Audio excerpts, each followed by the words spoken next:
পশ্চিমা বিশ্বকে কঠোর জবাব দেওয়ার হুঁশিয়ারি দিয়েছে রাশিয়া। ন্যাটো কিংবা ইউরোপীয় ইউনিয়ন কোনোরকম আগ্রাসন চালালে সিদ্ধান্তমূলক জবাব দেবে মস্কো। জাতিসংঘ সাধারণ পরিষদে দাঁড়িয়ে সম্প্রতি এমন হুমকি দিয়েছেন রুশ পররাষ্ট্রমন্ত্রী সের্গেই ল্যাভরভ। ইউরোপের কয়েকটি দেশের আকাশে রাশিয়ার ড্রোন ও যুদ্ধবিমান পাঠানোর মতো উস্কানি বন্ধে গত কয়েকদিন আগেই মস্কোকে সতর্ক করেছে পশ্চিমা সামরিক জোট ন্যাটো। সংস্থার ৩২টি দেশ এক যৌথ বিবৃতিতে জানিয়েছে নিজেদের রক্ষায় সামরিক ও বেসামরিক সব ধরনের পদ্ধতি ব্যবহার করবে তারা। একদিকে আন্তর্জাতিক মঞ্চে প্রভাবশালী রুশ মন্ত্রীর খোলামেলা হুঁশিয়ারি, অন্যদিকে ন্যাটোভুক্ত দেশগুলোর প্রতিরক্ষা প্রস্তুতি। চলমান উত্তেজনার মাঝে প্রশ্ন হল, শেষ পর্যন্ত কি পুরোদস্তুর সামরিক সংঘাতের দিকে গড়াবে এই দ্বন্দ্ব? মার্কিন প্রেসিডেন্ট ডোনাল্ড ট্রাম্প কিছুদিন পূর্বে প্রথমবারের মতো প্রকাশ্যে বলেছেন রাশিয়ার দখলকৃত সব অঞ্চল পুনরুদ্ধার করতে পারে ইউক্রেন।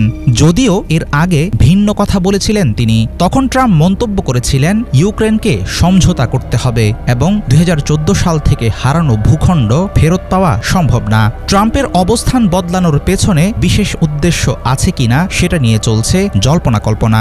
বিশ্লেষকদের ধারণা, মার্কিন প্রেসিডেন্ট ট্রাম্পের মত পরিবর্তনের প্রেক্ষাপটেই গুরুত্ব পেয়েছে সের্গেই ল্যাভরভের বক্তব্য। ইউরোপের অন্য আরেকটি দেশ রাশিয়ার হামলার ঝুঁকিতে আছে। জাতিসংঘে দেয়া ভাষণে এমন গুঞ্জন উড়িয়ে দেন রুশ পররাষ্ট্রমন্ত্রী।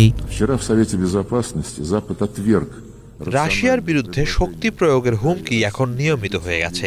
ন্যাটো ও ইউরোপীয় ইউনিয়নের ওপর রুশ হামলার পরিকল্পনা নিয়ে যে অভিযোগ তোলা হচ্ছে, বারবার সেসব উস্কানিমূলক দাবি খণ্ডন করেছেন প্রেসিডেন্ট পুতিন।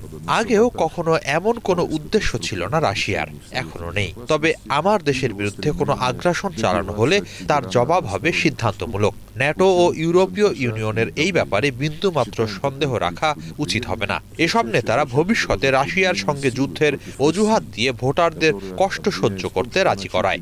একই সাথে তারা প্রকাশ্যে কালিনিনগ্রাদ সহ রুশ ভূখণ্ডে আক্রমণ চালানোর প্রস্তুতি নেয়ারও ঘোষণা দেয়।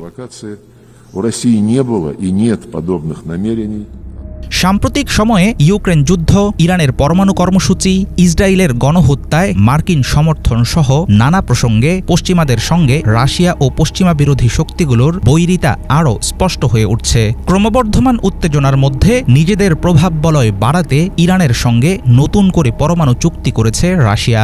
মস্কো ও তেহরানের সাথে যুক্ত হয়েছে চীন। ইরানের উপর পশ্চিমা নিষেধাজ্ঞাকে অযৌক্তিক বলে প্রকাশ্যে নিন্দা জানিয়েছে বেইজিং। বিশ্লেষকেরা বলছেন, আমেরিকা ও ইউরোপীয় জোটের বিরুদ্ধে রাশিয়া, চীন, ইরানের সম্মিলিত শক্তি বিশ্ব রাজনীতিতে হবে নতুন অস্থিরতার কারণ।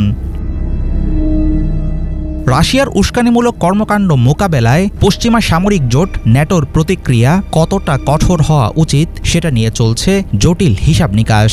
নর্ডিক ও বাল্টিক দেশগুলোর দাবি, রুশ ড্রোন ও যুদ্ধবিমান ন্যাটোভুক্ত কোনো দেশের আকাশসীমায় ঢুকলেই গুলি করতে হবে। কিন্তু জার্মানি, ইতালি ও যুক্তরাষ্ট্রের মতো দেশগুলো তুলনামূলকভাবে সতর্ক পদক্ষেপ নিতেই আগ্রহী। তাদের আশঙ্কা, রাশিয়ার সঙ্গে পূর্ণমাত্রার সংঘাত যে কোনো মুহূর্তে ডেকে আনতে পারে বড় কোনো বিপর্যয়।